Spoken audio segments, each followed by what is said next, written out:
and welcome to the Hustle and Know Entrepreneurial Experience. We are an entrepreneurship book club moving into the podcast world. Joining us today, we have myself. I am the host who has a passion for knowledge. We also have Joseph Warren, co-owner of Financial Planning HQ. And then we also have Shawn Townley, our producer, entrepreneurship, speaker, and geek. So today, we are going to discuss the book, Eat That Frog, 21 Great Ways to Stop Procrastinating and Get More Done in Less Time by Brian Tracy. So, without further ado, let's get started. Okay, team, you know the drill. In one word or sentence, give me your synopsis of the book. If you were the author, what is the main point that you would want the reader to take away from this book?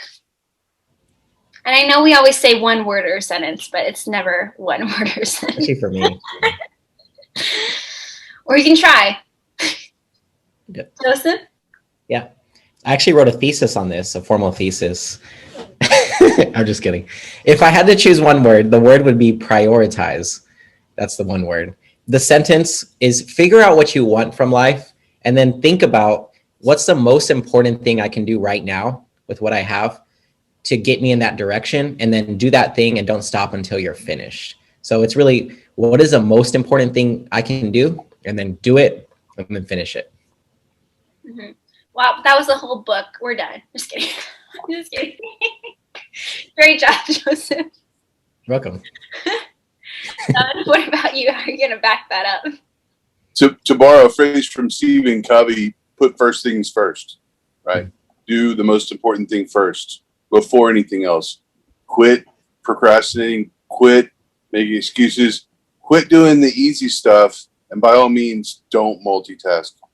Do what's most important first. Mm-hmm. Mm-hmm. Yep. I mean, that sums it a lot. That sums it up pretty much.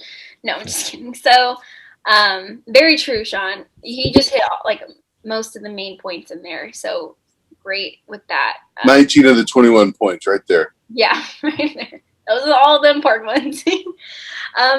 No, so he actually wrote like a simple truth. So I'm going to read that. And he goes, throughout my career, I have discovered and rediscovered a simple truth. The ability to concentrate single-mindedly on your most important task, to do it well, and to finish it completely is the key to great success, achievement, respect, status, and happiness in life. The key insight of the heart and soul of this book. So that's basically what Shawn just said. Yeah. He's a genius. What can we say? You said it was a simple truth. It's just simple and true. It is simple. I think throughout the book, they go into a little bit more detail, but not much. That's pretty much the main concept. So, yeah. Okay, great. So tell us what you liked best about the book and what you disliked about the book.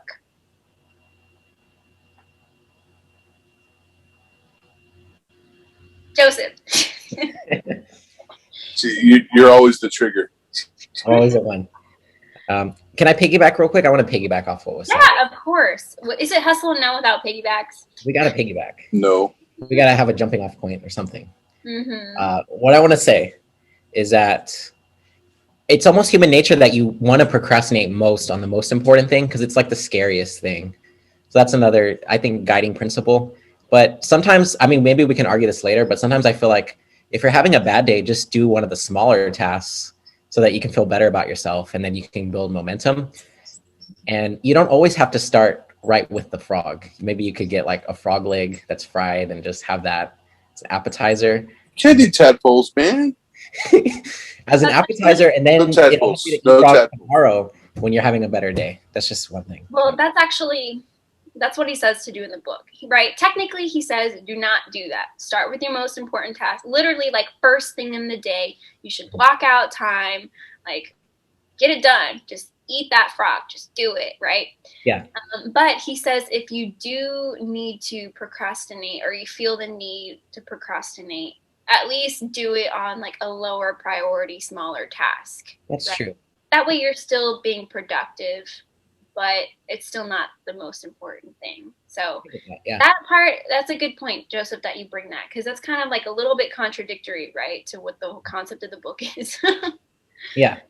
Like normally it should be like under no circumstances, but he understands people are human, right? Yeah. We're gonna do it, right?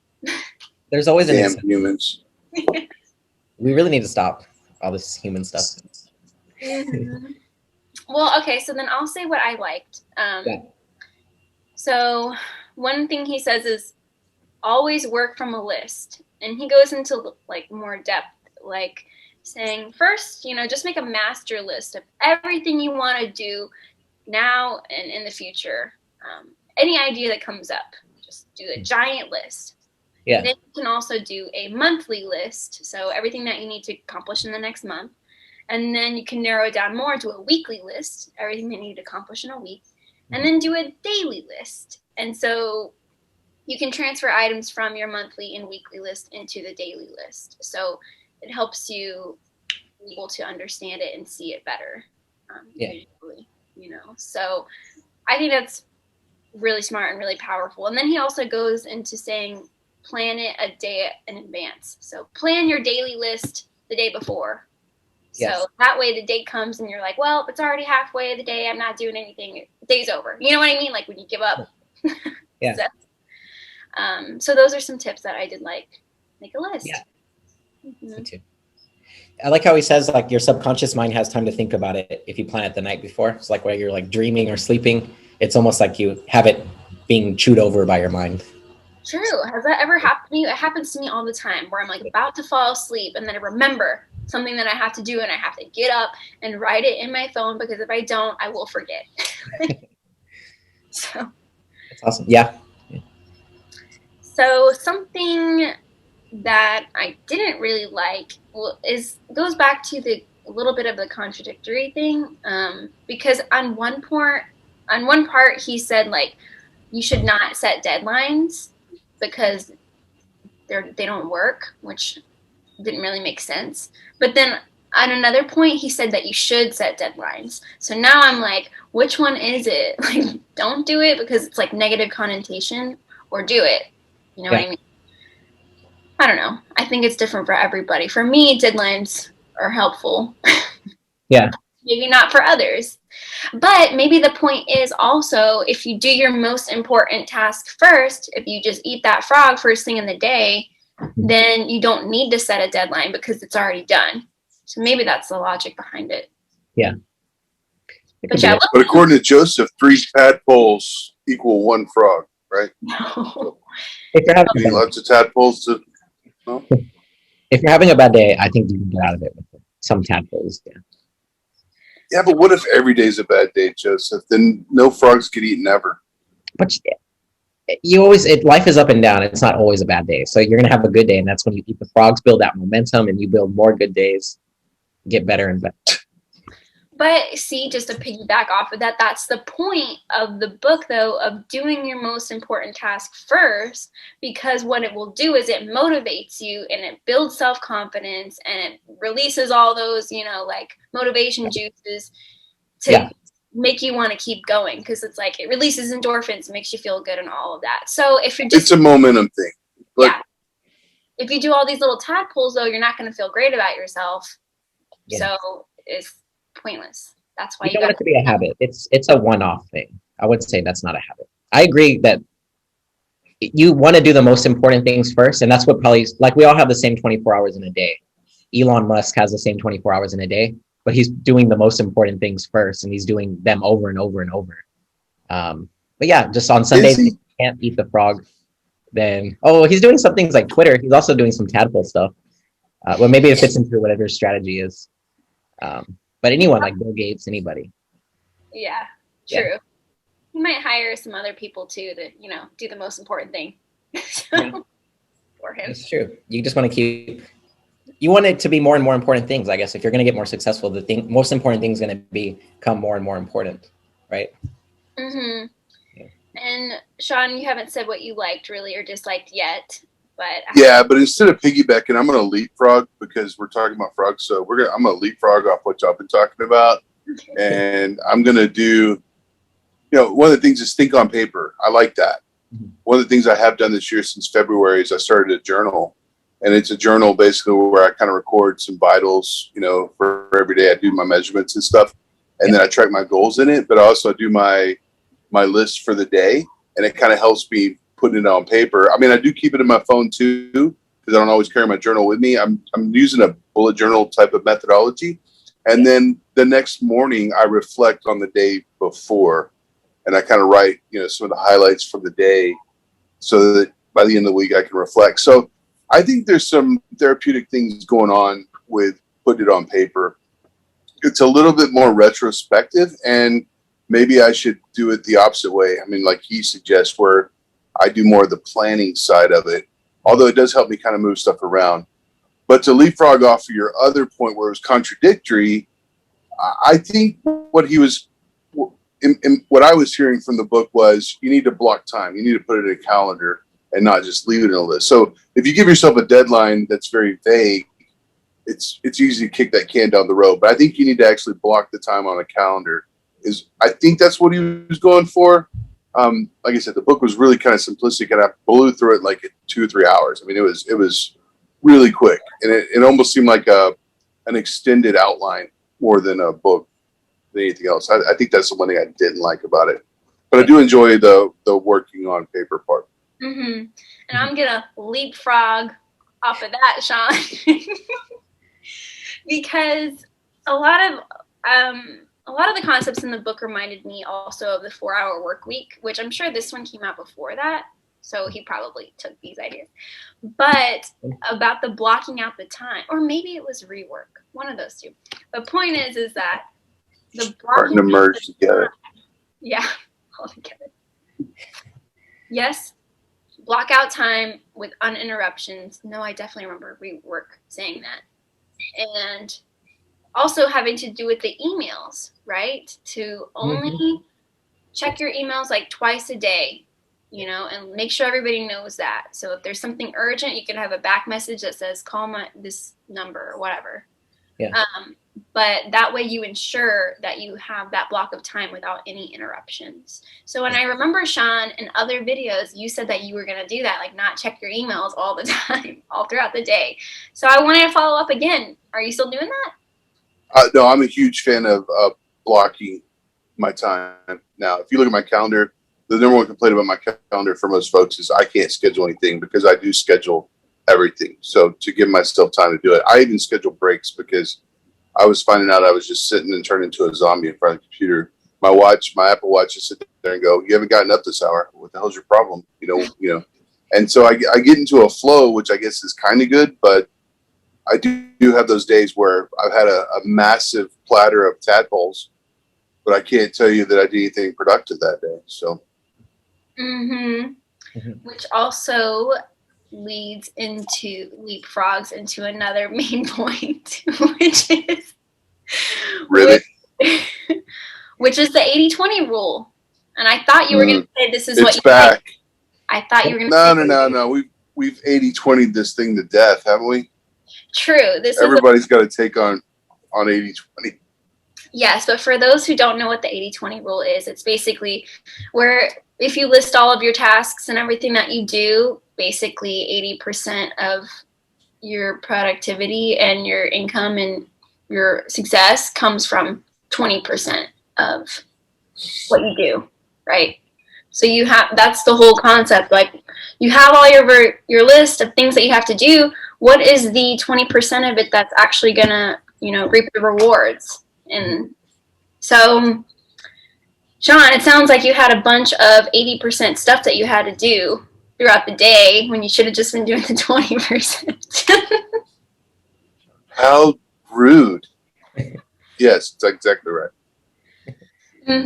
Which also reminds me of a story that they had said in there. This girl had just started a job somewhere, and I'm pretty sure it was like some kind of sales job. And they have, I guess, all employees, evaluate all of their tasks, everything that they have to do. And so once she wrote it down and looked at it visually, she realized, like, yeah, all of my money I'm making is based off these like 20% tasks, and all these 80% tasks of just little admin stuff. Like, that's not necessary. So she went up to her boss and she said, if we can delegate these 80% to other people, and I can do more, I can double my 20% the tasks that I do, I will be able to double what I bring into the company. And if I can do that, I want double my salary or whatever, right? I think that's what he said. But I mean, you said it was a story, but it's more like a fairy tale. But go ahead. Well, she said that it worked. You know, they were able to give those little menial tasks to other people, and she was able to double what she brought into the company, so her sales or whichever. And he did give her double her raise. So it's like, you know, she was just saying how she worked her whole career to get to this point, and she was making the most that she ever had. But she instantly doubled that just by changing her productivity of all of her tasks that she has to do. So I agree with you, Shawn, you know, like fairy tale lands. Like, I don't know what, I mean, a lot of employers might be like, well, that's a part of your job. You still have to do those tasks anyway. Right. Yeah, the real world says, great, now we'll give you more work to do. So, depending, you know, of course, on the company, I guess the type of job you're doing. But, you know. That's a great point to leapfrog off of, because he kind of talks about as you become better and better, you want to build a reputation for being really good at getting things done quickly. But I've noticed that when you do that, people are like, oh, great, now you're always doing that, and you get a lot more like responsibility. So it fills up your time with a lot of things. You have to start saying no to a lot of stuff. I don't think he really talked about that. So that could be, I guess, one thing he could improve was that area of, if you become really good at something, saying no to stuff so that you're not having to do everything. Yep. Learn how to say no. Yeah. I think he did say that, but it wasn't very long. He just mentioned it briefly, like learn how to say no. So yeah. But okay, well then that leads us into, if possible, like tell us something that you didn't know before that you learned from the book, and how are you going to apply it to your life? We already know everything. Hey, did I say what I liked best and what I disliked? I don't think I did. I don't know. You might. I thought you did, but maybe not. It's okay. I loved it all. It's such a great book. Mm-hmm. Did you want to say something additional, Joseph, that we missed? Joseph, you feeling leapfrogged? Let me leapfrog back to. No, I think we're good. I just liked that it was a short book, and I disliked that he was speaking to employees only and not to entrepreneurs. Because that's a good point to make. It'd be a good book for an entrepreneur to give to employees to make sure they're doing the right thing. Very true. He does talk about, you know, you being in your daily work tasks as well as your individual projects. So, very true. Okay, so tell us something that you learned that you didn't know before, and how are you going to apply it to your life, if applicable? Shawn. Okay, Shawn's going first. So 80% of the time, I need to pick one thing a day that I'm going to do first. And the other 20% of the time, I can eat tadpoles like Joseph. That's what you're going to do? I'm going to do the 80-20 rule. But 80% of the time, I'm going to strive to have the one most important thing done for the day. Nice. Well, he says do it first. First thing. Like, so in the morning, don't even check emails yet. Block out that 90 minutes and just eat that frog. The ugliest one. That's what it says. Right now, the frog is getting up with my son and going for walks because he's getting ready for the Corps. So we're doing that at 5:30 in the morning. So the Marine Corps? The Corps of Cadets at Texas A&M. Oh, that's cool. Oh, that's awesome. That's awesome. Yeah. Okay.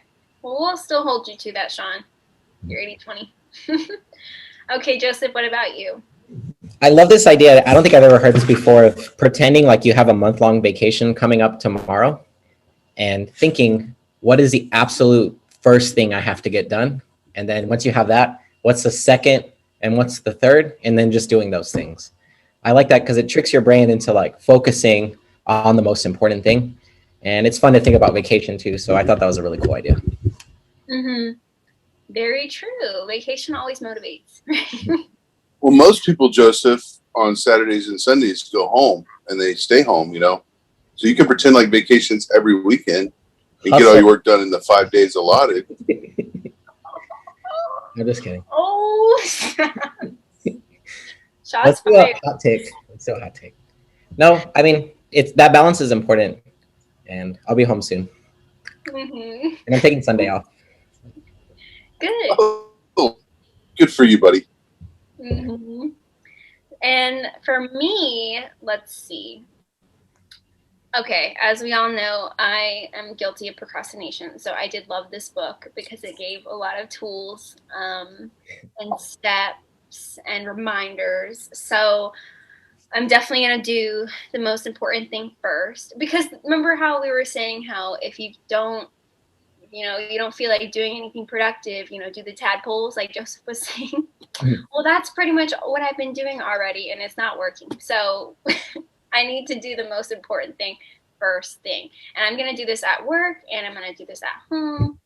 Do it first, knock it out. Because he says, block the time, work for 90 minutes, and then you get a 15-minute break. And then do another 90 minutes, 15-minute break without any interruptions, without any distractions, notifications, TV, nothing. Just focus. Yeah. Which I think a lot of what was in here was also in Atomic Habits, because that was also a productivity book. Yes. So I'm going to go review that as well. But another thing that I'm going to apply is to one of the things he was saying was to tell yourself that, motivate yourself. So kind of like talk or like affirmations type of thing.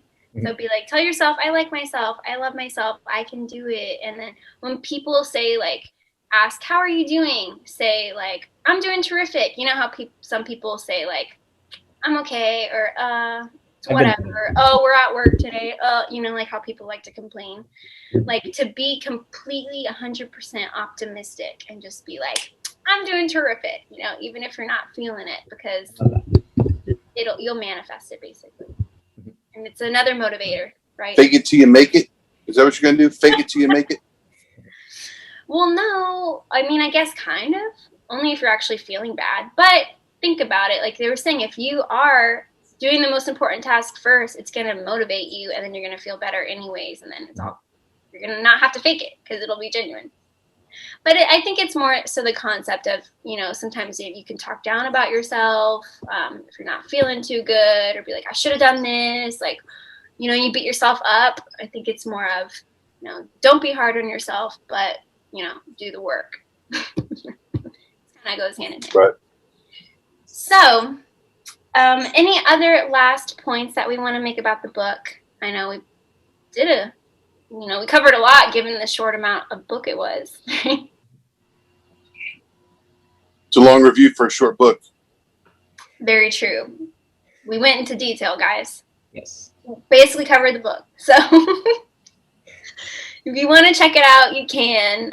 More information is going to be in the description. And check us out. Let us know if you have any questions, any other books you'd like us to read or that you recommend. And don't forget, hustle beats talent when talent doesn't hustle. We'll see you next time. Bye.